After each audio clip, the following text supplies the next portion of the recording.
You should know it by heart.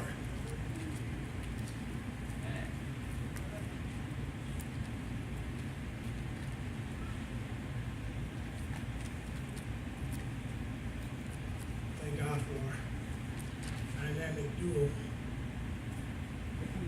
singing to us today. They're getting gooder and gooder.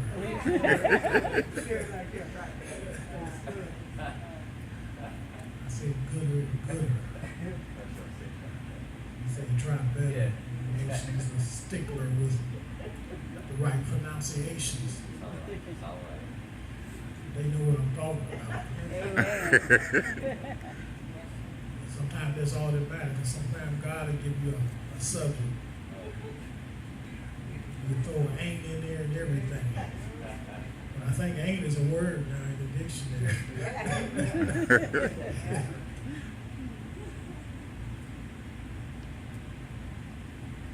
Psalms 91:1 reads, "He that dwelleth in the secret place of the Most High God, of the Most High, shall abide under the shadow of the Almighty." Close your books right there. That's where I'm going to stop at. This is a well-known scripture. It's to the believers. It's a great promise of blessings to the believers. Yet the promise is not made to all who believe, but only to those who are willing to make their abode or either abide in the secret place, to sit down or to take up residence there. A lot of folks say, "I believe." They're saved. But still, to dwell in the secret place is different. And not even all believers abide in the secret place. Because you got to give up something to abide in the secret place. You can't be so much focused upon the cares of this life and even the world. But you have to totally deny yourself in order to be in this secret place. Let me give you my thought. My thought is stay under the shadow of God. Stay under the shadow of God. And in order to get under the shadow of God, you have to abide or dwell in the secret place. To get in the secret place, you have to totally dedicate yourself to God. It's a continuous thing. It's not that I'm in and out. I'm not going to walk out, stop abiding in the secret place. But it's a continuous thing. He that abideth, he that dwelleth, is continual. Yes, sir. In the secret place. You got folks that they're not dedicated, they're not committed to God. We say church, but if you're committed to God, you'd be committed to the things of God. Church is one of the things of God. It's where we come to give him praise and to give him worship, to give him our dedication for our lives and just for being alive. I just want to be in his presence.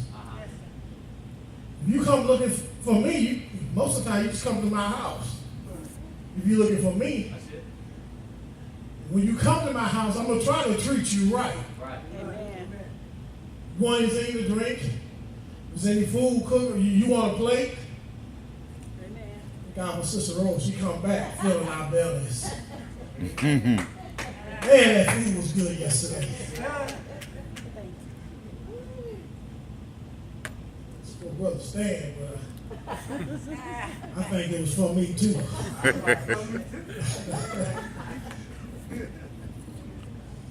But when you come in the secret place, you forgetting about everything that takes you away from God. You're forgetting about that. You don't want to be bothered with that. But it's just between you and God. It's not a temporary visitation. Most people come during the time of trouble or calamity. Yes, sir. After God delivered them from the trouble or the calamity, they disappear. You ever seen folk come? They come running to the church when they're in trouble. I understand that because most of us came to the church because of trouble. But some of us stayed. Some of us had enough sense to stay when the trouble came. Some, when the Lord blessed them, they said bye-bye. But this should be a continuous thing. Just like that trouble came to you, some more trouble gonna come to you. And some more trouble. And some more trouble. Satan don't take no vacation. And he don't come to take you out to lunch. Or to take you to dinner. But he come to cause havoc in your life. He come to steal, to kill, and to destroy. He come to steal your joy. He come to steal your peace. He come to graveyard kill you. He come to destroy your faith in God. That's why he come. He don't come to bless you and to lift you up. He didn't come to be your friend. That's why he come. That's why we need to constantly stay in the secret place. Dwell there, abide there. That's the secret place. Yes, sir. Place of dedication, a place of commitment, place of faithfulness that you have in God. It's your relationship that you have with God. You have to take this thing personally. If it's a secret place, it's just between you and God, it ain't between nobody else. It's a relationship that you have between you and God. Now, what are you going to let between you and God? Are you going to let money? Are you going to let strange women? Strange men? Are you going to let your job get between you and God? So the secret place is the place that you have a relationship between you and God.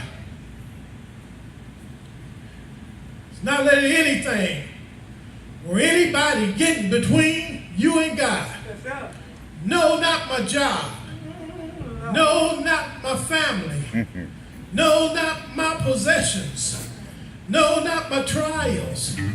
No, not my sickness. No, not my health, wealth, or self.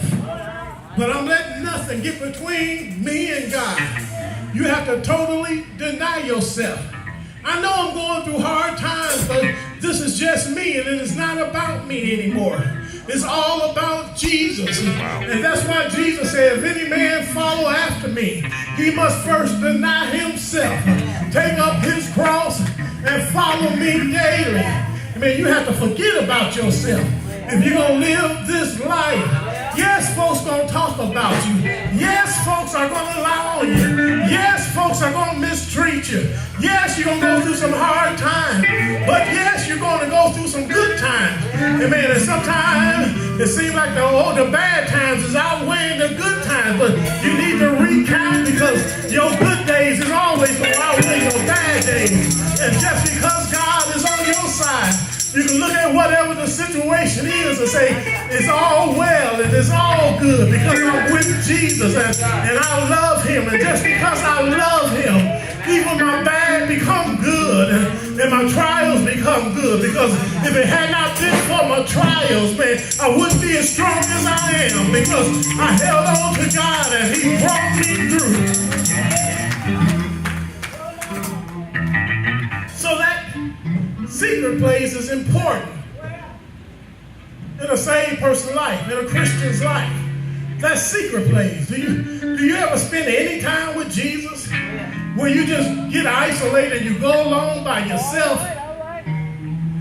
As Moses did. How he went on the mountain seeking God's face. You don't read about too many folks going and seeking after God's face. And he told God, I know you're telling me to do this. You're telling me to lead the children out of Egypt, but I want to see who it is that's telling me all this stuff. Who's telling me to lead your people? God said, well, you can't see me, because any man that see me, he won't live. But what I'll do for you, Moses, I'm going to do this for you. He must like Moses or something. But he said, I'll go past the cliff now. Just put my hand over the cliff to where you can't see the front of me, but you can see a part of the back of me. But I'm still going to have my hand over because you can't stand the full effect of it. And it's something about when you get close to the Lord, the glory of the Lord be all upon you. Why, you know, when folks haven't been in that secret place, you see no kind of light on their life. Nothing glowing. Cussing, fussing, fighting. Where's the light? He said, hey, no, ain't nobody perfect. Jesus said, let your light so shine. He didn't say nothing about perfect. You don't want to put the bush over your candle when you're doing all that stuff where the world can't see the light. They can't see Jesus. That's why we have to stay in this secret place. You have to be committed. You have to be willing to do whatever it is that the Lord tells you to do. Amen. And it takes dedication. It takes commitment. It takes faithfulness. Yes, sir. Faithfulness. You have to totally deny yourself. You have to be a follower and not a fan. Y'all know how it was. Whenever the OJs came to town, they smooth singing and the way they glide over the stage with their moves. Well, maybe yours wasn't the OJs.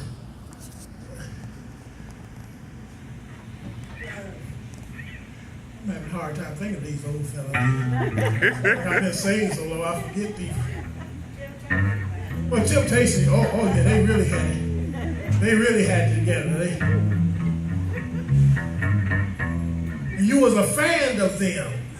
So every time they come to town and every time they put on something, you were trying to get there because you were a fan. But you were a fan as long as they was doing what you wanted to hear. You were a fan as long as they were singing your type of music. If they come there just to talk to you, you would stop coming. So you were a fan. And as long as you were a fan, you followed. I think it's better to be a follower than a fan, because a follower, you'll follow in spite of. In spite of what you have to go through, you'll still follow. Amen. And that's why Jesus said, follow me. And if you're going to follow Jesus, man, sometimes you're going to have some rough times. Sometimes you ain't going to be able to see your way. All right. Man, sometimes folks will scandalize your name. All right. And man, tell lies on you. And the lies sound like the truth. But you're going to keep on following. Man, you're not going to let anything get between you and Jesus. Because now you went past just being in the secret place, but now you're abiding under the shadow of the Almighty. And when you abide under the shadow of the Almighty, under the shadow there is peace, and under the shadow there is joy, and under the shadow there is love, and all under the shadow, man, your provisions is made. Under the shadow, that's your security. Man, you remember Linus on the Charlie Browns? He carried his security blanket. Everywhere he went, he had this dirty blanket. When you're under the shadow, that's your security blanket. Everywhere you go, you're protected because you're in the security of God, the Almighty. You're under his shadow. But you have to be in the secret place. Amen. To be under his shadow.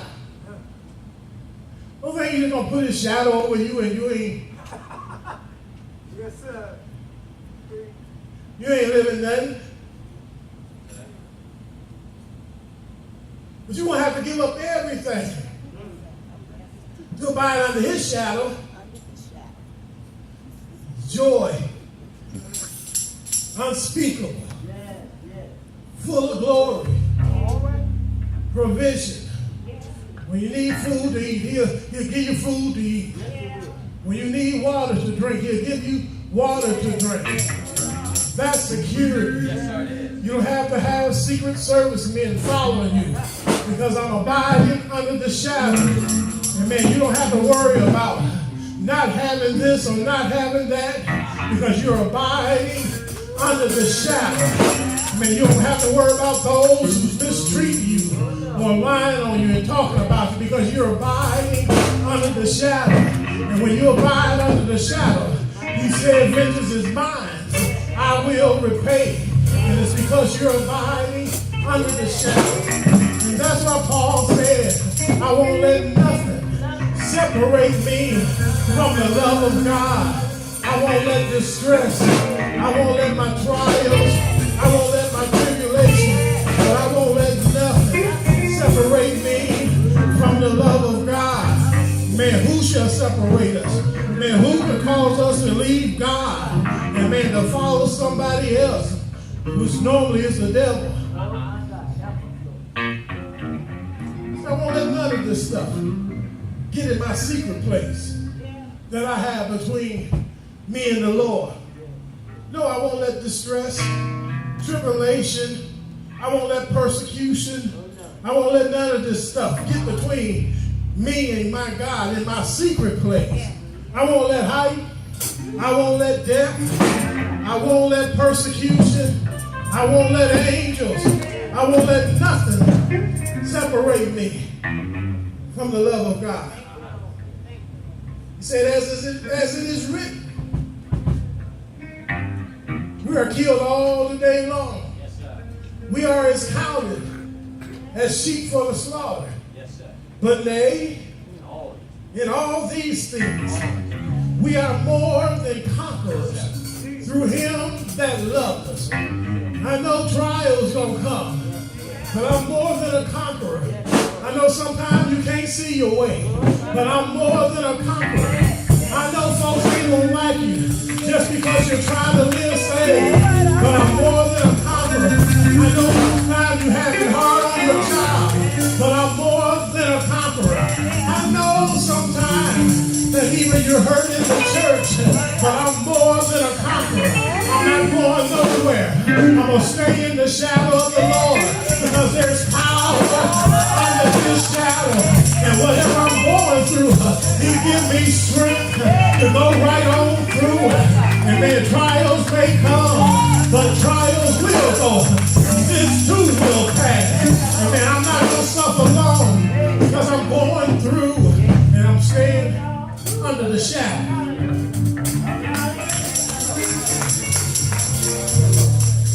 We're living in a time where you better stay under the shadow. Great men are fallen. All kind of tragedies, all kind of havoc is all over this nation. Yes, sir. Yes, We don't know what's going to happen one day from the other. that's right. You got a crazy overseas that's ready to fire something over here. I'm not telling you to be scared, but stay under the shadow. That's it. As long as you're under God's shadow, there's security. Yes, there is. You can say that, Paul, if I die, it's the gain. There's nobody come here to stay, no way. This ain't your home. You're just passing through here. He said, I have another building of God, which is not made with hands. It's eternal in the glory. So much. And really, Lord is just trying to get our attention. All these hurricanes and stuff ain't just coming for no reason at all. All right. Really trying to take us back, our focus back on the flood. He's not going to bring another flood to destroy the world, but he's trying to take us back there. Try to jar our memory. Yes, sir. Even the Bible says it was in the days of Noah. Noah's going around telling folk, you better repent, you better give your life to the Lord. Come on, help me build this ark. They just looked at him like he was crazy. Like they look at us today, like we crazy. Tell folks you better get saved. Better give your life to the Lord. You better stop messing around. You know too much. You know what the word is saying. You better surrender. Maybe I ain't studying that preacher. I ain't studying that preacher. I ain't studying what he's saying. Okay. Let's keep on living. But it's time now to get serious. Well, it's been time to get serious. But really now, we ought to be running for our lives. I don't know about you, but I'm going to stay under the shadow. All right. Everything we need is under the shadow of God. Everything you need is under the shadow. And then the Bible says he'll supply all your needs according to his riches and glory. How rich is he? The earth is his and the fullness thereof. The whole world and they that dwell therein. Everything belongs to him. The cattle on 1,000 hills belong to him. All the money belongs to him. All the banks belong to him. And if he closes his account, all the banks would just fold up. Why should I worry? Why should I fear? Because everything belongs to him. And we get tied up with stuff. I'm not going to let them in my house. I'm not going to ride them in my car. They ain't getting none of my money. Don't you know you can lose all that stuff in a second? Not only that, you can lose your life in a second. That's why Paul told us, if ye then be risen with Christ, seek those things which are above, not the things on the earth. But seek those things which are above, where Christ sitteth on the right hand of God. Set your affection on things above. Put too much heart in stuff. We better stay under the shadow.